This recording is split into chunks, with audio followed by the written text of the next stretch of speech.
우리가 쓰는 한자 용어에 과유불급이라는 말이 있죠.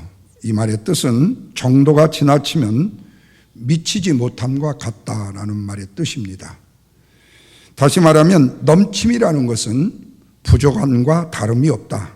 그래서 모든 일은 적당하게 한 것이 좋다라는 의미의 뜻입니다. 그런데 우리가 세상을 살아가면서 사실 이 적당함을 지키기가 매우 어렵지 쉽지가 결코 않습니다. 왜냐하면 사람에게 적당함이라는 것은 우리 인간 존재가 바라기 힘든 말이기 때문에 그렇습니다. 그래서 적당히 먹어라 하지만 항상 과식을 하게 되죠. 아니면 못 미치게 되든지요. 이게 쉽지 않습니다. 뿐만 아니라 적당히 해라 하지만 그 기준을 누가 어떻게 정하여서 절제할 수 있느냐 그 말입니다. 그래서 이 세상을 살아가는 사람치고 적당함을 바로 지키며 살아가는 사람은 그리 많지 않다라는 말이 됩니다. 그런데 과유불급과 반대되는 말을 찾아보니까 무슨 말이 있는 거니 다다익선이라는 말이 있습니다. 이 말의 뜻은 많으면 많을수록 좋다라는 뜻입니다. 어쩌면 세상을 살아가는 사람들에게 가장 좋은 말로 드릴 수 있는 말일 수 있어요. 인간이라는 존재가 항상 넘쳐남으로 사는 존재가 아니라 항상 뭔가 부족하다고 느끼면서 살아가는 존재이기 때문에 다다익선이다. 좋은 게 많으면 좋다라는 이것이 굉장히 인기 있는 말이 될 수가 있지요. 사람이라는 존재에게 만족이라는 것은 채워도 모자란다고 여길 수 있는 존재의식이 바로 인간의 욕구고 욕망이기 때문에 그렇습니다. 그래서 인간은 끝이 없는 욕망을 이 모양 저 모양으로 채우려고 힘을 씁니다. 그래서 어쩌면 이 말이 가장 듣기 좋고 좋은 말일 수 있지만 실제로 가장 위험한 말일 수 있다는 말씀입니다. 왜냐하면 더 많이 가지려고 애쓰다가 결국에는 불행에 빠질 수 있기 때문에 그렇습니다. 그래서 과유불급도 다다익선도 이보다도 더 좋은 말이 없을까를 다시 찾아보니까 바로 안분지족이라는 말이 있더라고요. 안분지족. 이 말의 뜻은 자신의 분수를 지키면서 적당히 만족하는 삶을 살아가는 삶. 아까 전에 말씀을 드렸더니 이 삶이 어렵다고 말씀을 드렸어요. 그런데 이러한 삶을 산다는 것도 내 자신은 물론이고 우리 주위에 이 삶을 사는 사람이 별로 많지가 않다는 거예요. 다시 말하면 적당히 이것을 내 분수에 맞게 지키며 나 자신을 절제하며 산다는 것이 크나큰 욕심을 내지 않고 있는 형편에 감사하면서 산다는 것이 어렵다는 말씀입니다. 뿐만 아니라 인간이라는 존재가 이런 지킴을 지키면서 절제할 능력을 가지고 있는 존재가 못 되기 때문에 그렇습니다. 이런 의미에서 봤을 때에 과유불급이라든지 다다익선이라든지 안분지족이라는 이 말은 사실 우리의 인간이 모두가 다 지키기가 어렵고 힘든 말일 수 있다는 말이야. 그렇다면 성경에서 과연 우리의 인생은 어떤 인생이어야 되는가를 뭐라고 말씀하고 있을까 하는 겁니다. 그것은 남의 피로를 채워주는 피로의 인생을 사는 사람과 자신의 욕망과 이기적인 욕심만을 위해서 살아가는 인생이 있다고 두 가지를 비유해 줍니다. 그런데 오늘 본문의 말씀에 보면 남의 피로를 채워주는 삶을 산 사람과 오직 자신의 욕망을 위해서 위험한 삶을 산 사람 두 사람이 소개되고 있습니다. 먼저 남의 피로를 채워주는 사람 여호사밧의 축복을 한번 생각해 보려고 합니다. 이스라엘이 남북으로 갈라졌을 때에 남과 북이스라엘에는 경제적인 것은 물론이고 군사적으로 힘이 매우 약했습니다. 그러다 보니까 이웃 나라들이 이 이스라엘 남유다와 북이스라엘을 탐내는 나라들이 많았습니다. 그 중에 아람 나라가 바로 북이스라엘을 탐을 냈습니다. 그래서 북이스라엘의 왕이었던 아합이 남유다의 여호사밧을 찾아가서 우리가 연합을 해서 이 나라를 지키자. 그리고 저 아람을 물리치자고 요구를 했습니다. 그러자 여호사밧이 그러면 하나님의 선지자들에게 한번 물어봐라. 하나님이 이 전쟁을 원하시는지 원치 않는지 한번 하나님이 허락하신다면 우리가 연합해서 하지만 허락하지 아니하면 하지 말자는 뜻이었습니다.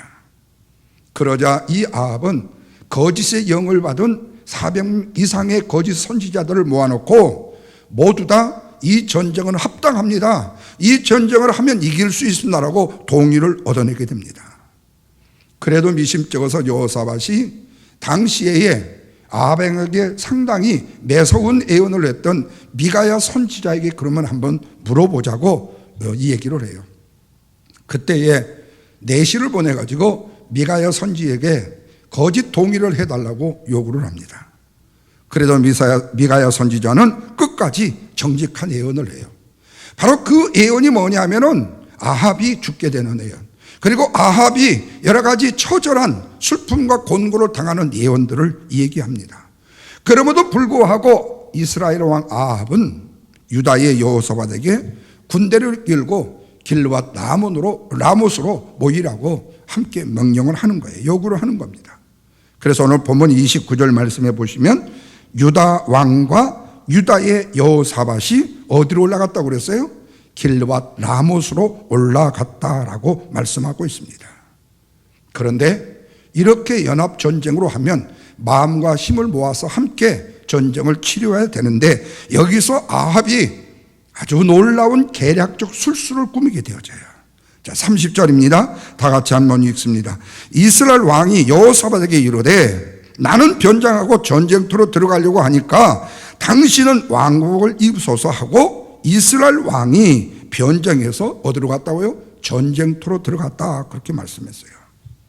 참 웃기는 사람이 아닐 수가 없어요. 왜냐하면 자기는 살기 위해서 일반 병사의 갑옷을 입고 변장해서 나는 갈 터이니 여호사밧 당신은 왕복을 입고 전쟁터에 나가서 전쟁을 지휘하라는 겁니다. 그런데 결론은 어떻게 됐을까요? 성경이 기록한 내용이니까 먼저 결론을 말씀을 드리죠. 아합은 처참하고 허무한 죽음을 맞이하게 됩니다. 그러나 여호사밧은 험악한 전쟁터에서 구살생으로 살아나는 삶을 살게 되어져요. 그렇다면 어리석을 많지 먼저 아합의 요구에 충족을 시켜 주었던 이 여호사밧에게 어떤 축복이 주어졌는가 하는 거예요. 자, 32절 말씀을 다 같이 읽습니다. 아람의 30명의 병거 지휘관들이 여호사밧을 보고 이가 이스라엘 왕이다, 우리 싸우려 하자. 여호사밧이 큰 소리로 뭐라고 그랬어요? 아마도 나는 아니다, 나는 이스라엘 왕이고 아니고 유다의 왕이다라고 했던 것 같아요. 그러자 33절 말씀에 보면 병거의 지휘관들이 그가 이스라엘의 왕이 아님을 알고 그를 쫓는 것을 그치고 뭐 했어요? 돌아갔다 그랬어요. 돌이켰다 그랬어요. 참 이상하죠. 연합해서 전쟁을 이끕니다. 그렇다면 이들이 아무리 아람 왕에게 특별 지시를 받아서 특공대로 서서 이스라엘의 아합만 죽이려고 했다선 치더라도 지금 유다의 여호사밧이 함께 연합이 되어서 전쟁을 하고 있다면 이 여호사밧도 죽여야 되는 것은 그들에게 의무일 수도 있다는 얘기예요. 그런데 그들이 쫓는 것을 그치고 돌이켰다라고 말씀이 있어요. 자, 여기서 우리는 내 자신의 유익만을 위하는 이기적인 욕망의 필요의 사람과 나를 포기하고 다른 사람의 이익을 위해서 베푸는 필요의 사람의 모습을 보게 되어져요. 그렇다면 본문의 여호사밧 필요는 누구를 위한 필요였는가 하는 거예요. 자기 자신을 위한 필요에 요구했을까요? 그렇지 않았습니다. 왕의 부탁을 들어주는, 남을 위하여 베풀어 주는 그런 필요였던 것입니다. 그러나 아합은 누구를 위한 필요를 여호사밧에게 요구를 했습니까? 오직 자기만을 위해서 욕망의 필요를 요구했던 것이죠. 그런데 오늘날 우리의 주위에서도요, 이런 인생을 사는 사람도 종종 있고 이런 인생을 살고 싶어서 안달이 난 사람들도 종종 보게 되어져요. 남을 위해서는 섬기는 인생이나 남을 위한 희생의 인생을 살기보다는 어떻게든지 남이 만들어 놓은 것 자기가 누리려고 하는 이런 아주 나쁜 족속들이죠. 예. 뿐만 아니라 심지어는 남의 가진 것까지라도 빼앗으려고 하는 인간의 참 나쁜 모습이라는 거예요. 제가 요즘에 보고 있는 그 종룡 드라마인데요. 2014년도에 있었던 한국 드라마인데 순금의 땅이라는 드라마가 있어서 무려 160회나 되는 건데 지금 제가 그거를 보고 있는 중입니다. 이제 결말에 가까우는데 거기에 보면은 주인공인 순금이가 나옵니다.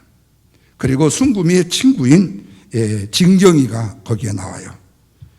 순금이는 누구냐면 여관방에서 엄마에 의해서 태어났는데 전쟁에 나가지고 낳은 엄마가 여관방 주인에게 이 순금이를 맡겨놓고 자기 남편을 찾으러 간다고 하다가 헤어져가지고 결국에 남편이 돌아오니까 엄마는 없고 그 핏덩이 아이를 아버지가 키웠어요. 엄마를 잃은 장돌배기 약장사의 아버지에게서 자랍니다. 그런데 진경이는 누구냐 하면은 부잣집 주인이 자기 식모를 겁탈해가지고 거기에서 난 딸인데 그 식모를 그 계모로 두른 그 마님이 자기 딸로 삼고 그 식모, 아이를 낳은 식모를 내쫓고 아이를 빼앗아 버려서 자기가 엄마가 돼가지고 자기 자식으로 키우게 되어지고 그렇게 자라는 딸이에요. 그런데 어려서 순금이는요 고지시간 장돌배기의 아버지 밑에서 커요. 그러나 정직합니다. 그리고 솔직하고 지혜가 있습니다. 뿐만 아니라 세상을 견딜 만한 힘과 착한 마음이 그에게 있어요. 그런데 식모에게 의해서 낳은 딸인 진경이는 부잣집 마님, 그 악한 마님 밑에서 자라가지고 멋진 옷을 입고 멋진 신을 신고 부잣집의 아가씨로 자라면서 어려울 거 힘들 때마다 자기가 조금 고통당할 때마다 순금이를 찾아와가지고 의지를 하면서 자기를 털어놓아요. 그런데 벼룩에 간을 내먹는다는 말처럼요, 만약에 이 순금이에게 이 쪽 눈곱만한 행복이 찾아오거나 진경이가 마음속에 부러움이 될 만한 일이 순금에게 조금만 있게 되어지면 그마저도 계모한테 얘기를 해가지고 악행을 힘입어서 빼앗아가지고 자기의 욕심을 채우는 그런 드라마의 내용이에요. 저는 여기에 이 마님을 보면서요, 이 진경이를 보면서요, 오늘 본문의 말씀에 아합왕이 딱 생각하지 않을 수가 없었어요. 여러분, 아합이 누굽니까? 한 나라에 부족함이 없는 왕입니다. 그런데 그의 마님 누구죠? 악한 이세벨이라는 자기의 마누라가, 이 아합이 심정이 조금 약해가지고 그런데 마음속으로는 뭔가를 취하고 싶고 그런데 표현은 할 수 없고 밖으로 직접 내밀 수가 없으니까 마누라 이세벨에게 아양을 떨면서 저 왕궁 밑에 가나안 포도 농부가 짓고 있는 저 포도원이 탐이 나가지고 저걸 갖고 싶어가지고 그거를 신음을 앓고 고통을 당할 때에 바로 그 마님인 이세벨이 그것까지 빼앗아서 주게 되어져요. 다시 말하면 이 아합은 자기 자신의 약함 자체를 이용해가지고 마누라를 통해서 다른 사람의 것을 착취할 수 있는 아주 고약한 모습의 사람입니다. 그런데 오늘 본문의 말씀에 보면요, 자기만 살기 위해서 왕복을 벗고 여호사밧의 왕복을 입고 자기의 욕망을 위해서 여호사밧을 이용하는 모습 속에서 이 아합의 그 내면의 세계를 볼 수가 있어요. 그런데 오늘날 남을 위한 피로를 채우는 해결책이 굉장히 이지해요. 쉽은데도 불구하고 그 일을 생각하지 않고 행하려고 하지 않고 자신의 아픔과 고통만을 더 크게 생각하면서 남에게 내가 당하는 고통을 어떻게든지 감내받기 위해서 뒤집어 씌우고 그리고 다른 사람을 짓밟고 다른 사람의 것을 빼앗는 이 아합 같은 사람들이 많다는 사실이에요. 단순한 내 자신의 피로이라면 채우기도 쉬운데 그 단순하게 채울 수 있는 필요마저도 다른 사람의 것을 취해야 직성이 풀리는 사람이에요. 그러나 반대로요, 섬김의 대표적인 모습이 바로 어디에 있습니까? 우리 초대교회에서 볼 수 있게 되죠. 사도행전 2장 42절 이하의 말씀에 보면 그들이 사도들의 가르침을 받아 서로 교제하되 모든 물건을 서로 통용하고 자기 재산과 소유를 팔아서 각 사람의 필요를 따라서 뭐 했다고 그랬어요? 나눠주었다고 말씀했습니다. 초대교회는 한마디로 서로의 필요를 채워주는 교회였다고 말씀하고 있어요. 각 사람의 필요에 따라 식구가 많으면 많은 대로, 적으면 적은 대로, 그 사람이 요구하는 대로, 그 사람의 필요에 따라서 자기의 재산과 소유를 아낌없이 팔아서 나누어 줬다고 말씀하고 있어요. 여러분, 이게 뭐지요? 진정한 나눔의 필요의 역사인 것입니다. 그런데 중요한 것은 이런 필요의 나눔이 인간적인 힘과 인간적인 능력으로 되어줄 수 있느냐는 거예요. 이것은 오직 성령께서 인도하시는 필요이어야 되고 성령이 역사하시는 주의 권능이어야 되더라는 말씀입니다. 그래서 성령의 인도하심에 필요를 채우며 살아가게 되어지게 되면 그런 인생은 낭비가 없는 인생이 되어줄 수 있다는 겁니다. 뿐만 아니라 정서적으로 위로가 필요할 때라든지 지적인 만족이 필요할 때게 되면 성령을 의지하는 능력으로 말미암아서 그 힘의 권능이 더욱더 굳어지고 힘이 있어진다는 말씀이에요. 그리하면 성령께서 우리의 전인적인 필요를 채우는 쪽으로 우리의 삶을 인도해 가신다는 거예요. 우리는 알 수 없지만, 우리는 보지 못하지만, 우리는 느끼지 못하지만 그 문제의 해결이 아름답게 필요를 채우는 역사로 흐르게 되어지다라는 말씀이에요. 뿐만 아니라 그런 인생의 인도함을 받아 살게 되어지게 되면 다른 사람의 필요를 볼 수 있는 영안이, 눈이 열린다라는 말씀입니다. 그러면 상도로 하여금 위로를 받을 수 있는 위로를 줄 수 있고 힘이 될 수 있는 힘이 주어줄 수가 있고 넘어졌던 사람을 다시 일으켜 세워줄 수 있는 능력을 갖게 되어진다는 거예요. 바로 이것이 남의 필요의 채움으로 인하여서 내가 누리는 필요의 채움에 복이 되어지는 것입니다. 이 복을 누리시는 저와 여러분이 되시기를 주님의 이름으로 축원합니다. 두 번째로는요, 자신의 욕망만을 채우려고 하는 사람의 아픔, 아합의 아픔을 한번 보겠습니다. 자, 본문 31절에서 33절까지 말씀을 요약하면 이렇습니다.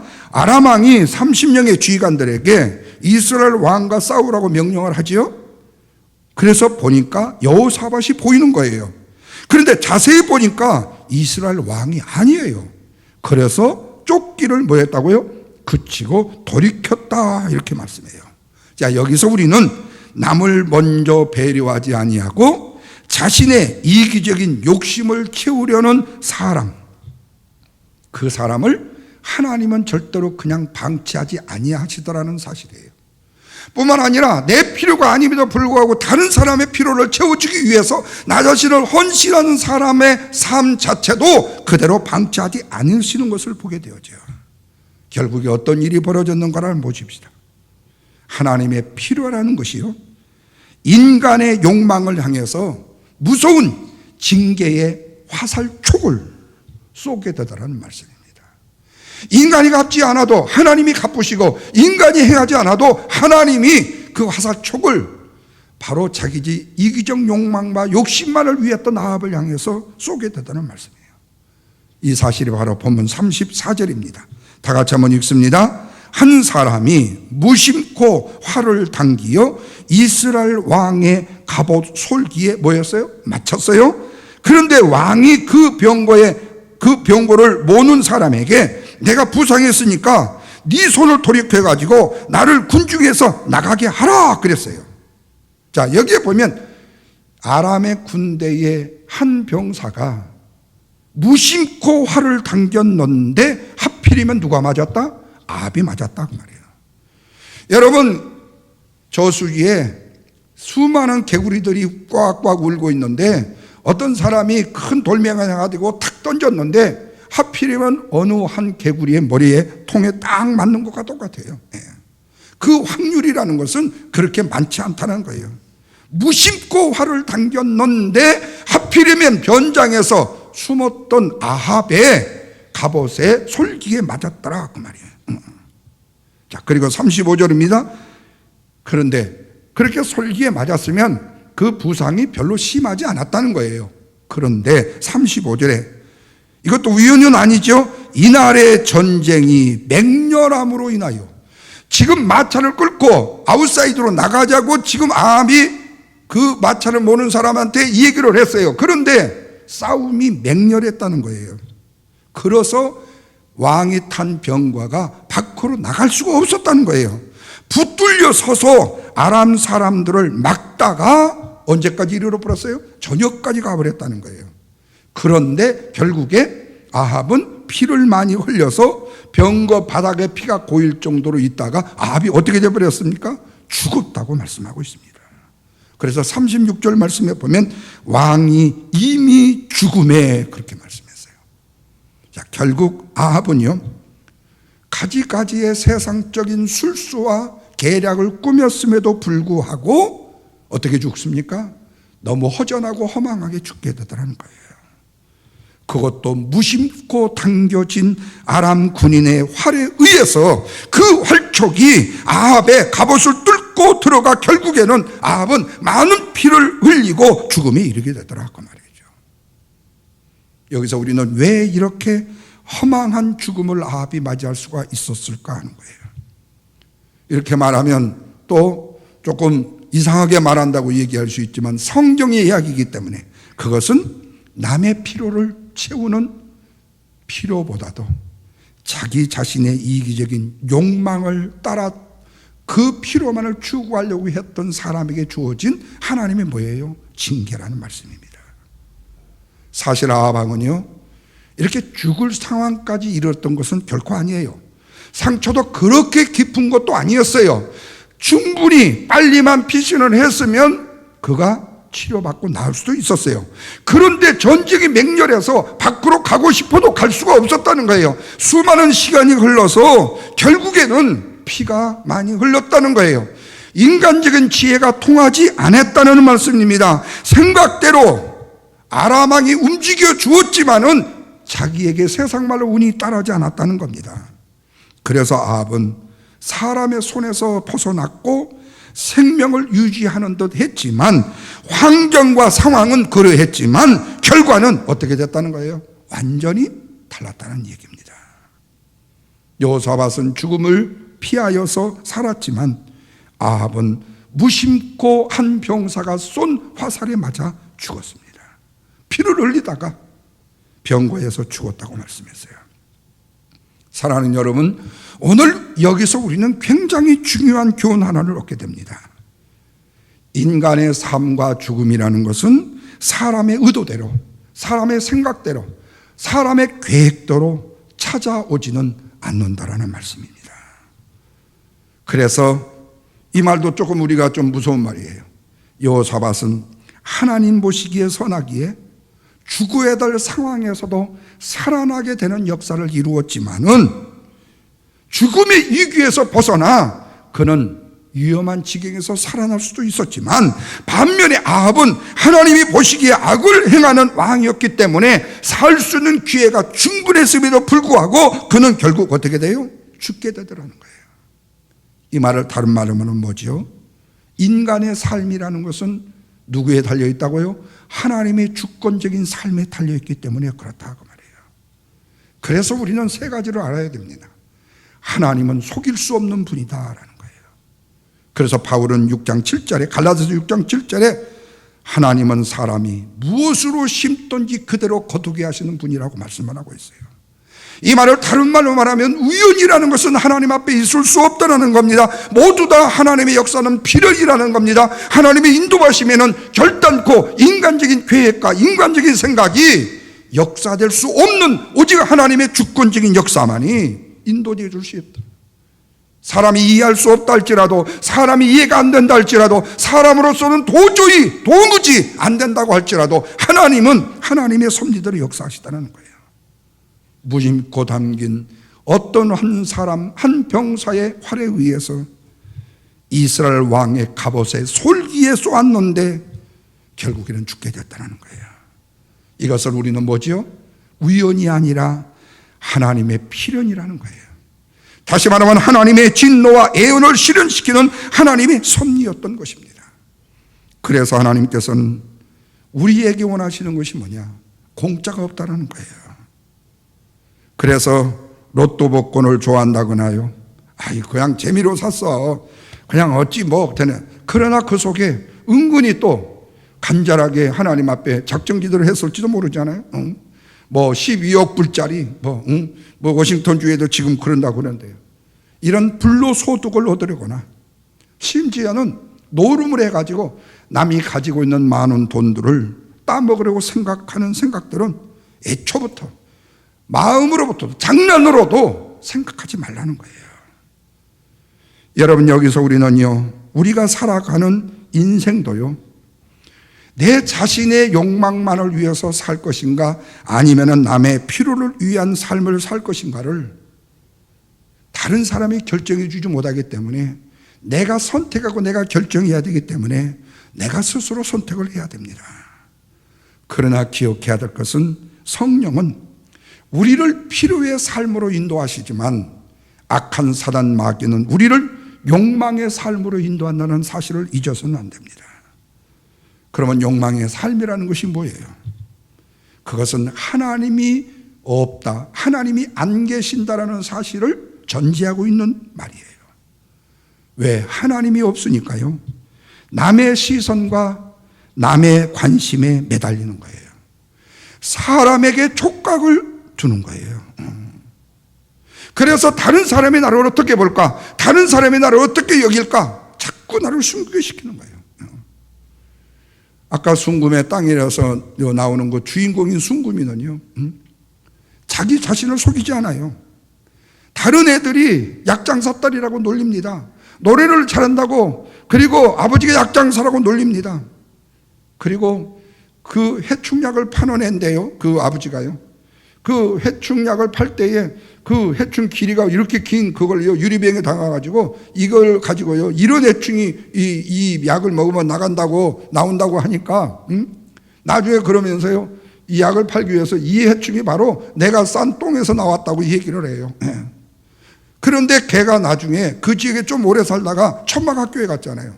그래서 소개를 하는데 그 친구들이 다 손가락질하면서 말하는 거지, 제가 해충 넣고 똥 싸내래. 그러면서 배도 당당하게 나가서 얘기를 하는 거예요. 맞아, 내가 싼 똥이고 내가 한 거야. 우리 아버지 약은 절대로 틀림이 없어. 나중에 그 아버지가 명약을 만들어 거예요. 그러니까 자기 자신을 솔직하게 내는 거예요. 남의 시선에 관심을 두는 게 아니에요. 그러나 남의 시선을 두는 사람은요, 내 자신이 아파도요, 혹시 남이 이상하게 생각할까 봐서 이 얘기도 못해. 그러니까 뭔가 좀 아프다고 하면 내가 그럴 줄 알았어. 저 친구 저렇게 살더니 저 모양으로 저렇게 아프는구만. 이런 말이 듣기 싫은 거예요. 왜? 살아온 삶 자체가 지금까지 너무나도 안 좋았기 때문에. 뿐만 아니라 아무리 추워도요, 명품 옷, 괜찮은 옷이 아니면 안 입어요. 이건 어디로 흐르는 거죠? 결국 욕망이라는 중독으로 흘러가게 되는 거죠. 또 하나는 뭐냐면 다른 사람의 부러움을 만들어내야 되는 거예요. 야, 어떻게 너는 그럴 수가 있냐? 어떻게 너는 그렇게 좋은 옷 입었냐? 어떻게 그렇게 좋은 가방 들었냐? 어떻게 너는 그렇게 잘 살고 있냐라고 다른 사람으로 부러움을 만들어내야 되는 거예요. 그래서 중독된 욕망이라는 것은 자기 자랑거리를 찾아요. 이것을 예수님께서는 뭐로 표현을 했냐면 사람에게 보이려고 했다라고 말씀으로 표현해 주고 있어요. 그러나 남의 피로의 인생을 살았던 바울이요, 나중에 예수 그리스도를 구주로 영접하고 자신이 가졌던 모든 것을 뭘로 여겼다고 그랬어요? 배설물로 여겼다고 말을 했잖아요. 자기만 아는 중독 인생에서 남의 필요를 위한 인생의 삶으로 바꿔지더라는 거예요. 그래서 예수님은 그리스도인들의 경건의 3대 주제라고 말하는 구제나 기도와 금식조차도 만약 자신의 마음을 다른 사람의 필요로 만들기 위해서 이기적인 욕망으로 구제하는 일이라든지 기도하는 일이라든지 금식하는 일에 사로잡힐 수가 있다라면 아예 그런 금식은 하지도 말고 그런 기도는 하지도 말라고 말씀하고 있죠. 또 하나요, 욕망의 사람의 특징이, 욕망은요, 자랑을 위해서 엑스트라가 필요해요. 이웃이 필요한 겁니다. 그래서 다른 사람들로 하여금요, 자꾸 부러움을 다른 데다 소문을 내게 만들어요. 그래서 바로 그 순금에 땅에 나온 그 악한 마님이 자기가 뭐 한 것을요, 동네 말쟁이 아주 많대요. 실실 흘려요. 실실 흘려. 고구마, 고등어, 생선 한도 막 주워놓고 실실 흘려요. 그러면 그 아줌마가 가서 그냥 나발을 다 불어요. 그러면 그 마님은요, 속으로는 아주 사람을 죽이는 사람이지만은 겉으로는요, 선심을 베풀고 아주 착한 마님으로 인정을 받는 거예요. 그런데 그것만이 아니죠. 후에 이렇게 많은 자랑을 동률의 사람이 어디서 겪었다 하면요, 그 사람은 뒤집어지는 거예요. 왜 우리 남편은 너처럼 이런 좋은 반지, 이런 좋은 백, 이런 좋은 옷을 안 사주냐 이거예요. 그러다 보니까 네 남편은 그런데 우리 남편은 안 해요. 네 부부는 그런데 우리 부부는 안 해요. 그래서 사람을 불편하게 만들고 분노하게 만들고 심지어는 비참하게까지 만들어버려요. 그래서 사람들이 나중에는 그걸 알고 나면 사람 곁이 떠나버려요. 관계가 파괴돼 버려요. 이것이 결론에는 어떻게 되죠? 자신도 파괴되고 욕망이 허망이 되어지는 인생으로 마치게 되더라는 거예요. 그러나 반대로 믿음의 필요의 사람은 어떻습니까? 다른 사람의 필요를 위해서 따르는 사람은 누구입니까? 바로 믿음의 사람이에요.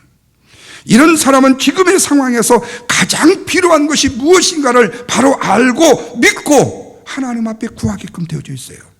그리고 하나님이 그걸 구함으로 인하여 채워주심을 믿고 기뻐하며 즐거워하며 살아가는 거예요. 그래서 하나님을 신뢰함으로 기쁘게 살아갈 수 있기 때문에 그 마음은 항상 풍성해지는 거예요. 그러나 욕망을 따라 사는 사람은 어때요? 항상 그 마음 속에는 두려움이 가득 차고 불안이 가득 차고 욕구 불만으로 가득 차 있어요. 그 대표적인 요구가 뭐냐면은 자꾸 물질에 매달리는 거예요. 세상 자랑에 매달리는 거예요. 왜? 미래가 불안하기 때문이에요. 미래에 붙들 하나님이 그에게 없기 때문이에요. 그러다 보니까 설령 지금 나에게 피로가 채워져서 어느 정도 내가 안심이 된다 할지라도 그 이면에 보면 또다시 불안해지는 거예요. 왜? 내일에 대한, 지금은 채웠지만 내일에 대한 채움의 보장이 없기 때문이에요. 그래서 어떻게든지 지금보다도 더 벌어야 되고 지금보다도 더 많이 가져야 되고 다른 사람보다 더 많아야 되는 거예요. 그러다가 나중에는요, 자신으로도 부족해. 이제는 내 자식들은 그러면 어떻게 살지? 자식까지 불안해지는 거예요. 그래서 나중에는 자식까지 쓸 수 있을 만큼을 채우기 위해서 다른 사람 것을 착취하게 되고 다른 사람 것을 얻으려고 하는 거예요. 그래서 진정으로 가난한 사람이 받아야 될 장학금까지라도 내 자식이 다 챙겨야 되는 거 아니에요. 내 자식은, 나는 내 자식에게 넘치게끔 돈이 있지만 명예니까, 돈이 문제가 아니라 명예니까 취해야 된다는 거예요. 그래서 명예를 위해서는 다른 사람의 것도 착취해야 된다. 그러다가 어떻게 되느냐? 지금까지 그렇게 힘써 애써 모은 모든 것들을요, 한순간에 모두 다 싹 잊어버리게 되는 거죠. 모두가 다 남에게 가져가고 남에게 빼앗겨버린 일이 될 수밖에 없다는 거죠. 그리고 그때서 깨닫게 되어지는 거예요. 야, 내가 인생을 헛살았다. 왜 내가 이렇게 살았을까? 왜 내가 순간에 그 미혹에서 넘어가졌을까 하는 거예요. 그러나 그때의 후회는 이미 우리 세상의 유행가 말씀, 이 유행가처럼 뭐라고 그래요? 때는 늦으리죠. 때는 늦으리입니다. 그래서 사랑하는 성도 여러분, 우리 신실한 신앙인은요, 지금까지 내가 살아왔던 내 삶 자체를요, 한번 냉철하게 생각해 보면서 내 인생을 다시 한번 재편시키는 거예요. 다시 한번 재설계를 하는 겁니다. 지금까지 내 자신의 욕망만 위해서 살았던 내 인생의 삶을 이제는 남의 필요의 인생의 삶으로 한번 개편을 해보자는 거예요. 그러면 모든 것이요, 쉬운 쪽으로 움직이게 되어지고요, 내 마음은 편해지고요, 내 인생의 짐이라고 여겨졌던 것들이 나에게는 기쁨이 되고 나에게는 행복이 된다는 사실을 깨닫게 되더라는 거예요. 그래서 오늘 우리 믿음의 사람이 하나님 앞에 필수적으로 드려야 될 기도가 있습니다. 그게 뭐냐면, 하나님, 나를 내 자신의 욕망에서 건져주소서. 욕망에서 건져주소서. 그리고 남의 필요를 채우며 살아가는데 내 인생, 남은 인생을 질주하는, 달려가는, 맹렬히 나아가는 인생으로 살게 하여 주옵소서. 지금까지 살았던 헛된 삶으로도 내 인생은 충분했기 때문에 이제는 새로운 삶의 시간이 내 앞에 부족하기 때문에 주님, 이 삶을 살게 해달라고 주님 앞에 필수적인 기도를 드려야 되죠. 오늘 우리는 아합이라는 욕심 얘기를 통해서 보면서 그 심신이 약하고 어리석기 그지없지만 결국 그는 살려고 했지만 죽게 되었고 얻으려고 했지만 뺏기게 되었고 그는 굉장히 더 위대한 사람이 되어지고 싶었지만 가장 처참한 사람이 되어지고 말았어요. 마지막 말씀에 보면은요, 예언 말씀대로 그의 피 흘림이 창기의 샘에서 씻어야 되는 비참한 지경에 이르게 되잖아요. 그렇게 인생을 마칠 수밖에 없다는 것은 무엇 때문일까요? 바로 자기 자신의 이기적 욕심과 욕망만을 위해서 살았던 아합이 우리에게 보여준 교만의 극치입니다. 사랑하는 여러분, 바라고는 우리의 일생의 삶은 한 번뿐입니다. 그러나 우리 주님은 우리에게 분명히 말씀합니다. 너만을 위해서 살지 말고 이웃을 위해서 살고 너만을 위해서 취하지 말고 남을 위하여 필요를 제공해 주라고요. 너의 남은 시간의 삶이 부족하기 때문이다 라고요. 이 삶을 살아가는 저와 여러분, 우리가 되기를 주님의 이름으로 축원합니다. 기도하겠습니다.